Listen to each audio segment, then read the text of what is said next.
sio ya miaka iliyopita. Hakukuwa na hizi nyaya za umeme.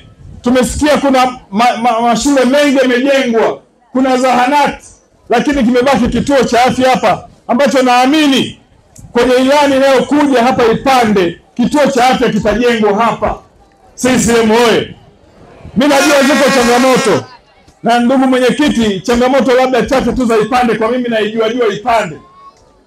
Tuna changamoto kidogo tu za barabara ambazo zinahitaji kukwanguliwa na greda.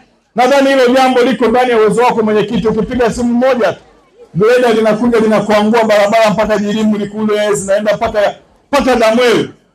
Kile kijiji cha Damwelu mvua zikinyesha, wananchi kupata huduma makao makuu ya kata inabidi wapite Itigi, wapite kata ya Sanjalanda kwa maana ya Kitopeni waje Ipande kupata huduma. Hii barabara pale Mbugani kuna changamoto. Hilo nalo ndani najua liko ndani ya uwezo wako mwenyekiti. Ukitamka neno hawa wana Ipande na wana Damwelu hakika watapona. Hapo vipi hapo?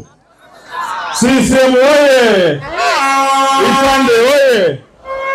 Lakini mwenyekiti, jambo moja pia ambalo ningependa ulijue, mimi tangu mdogo mpaka nakuwa, kuna kijiji kimoja kinaitwa, kitongoji kimoja kinaitwa Jirimuli pale. Kile kijiji kwa kweli wanapambana, wanafanya juhudi kubwa na wanajenga madarasa pale, hakuna shule ya msingi.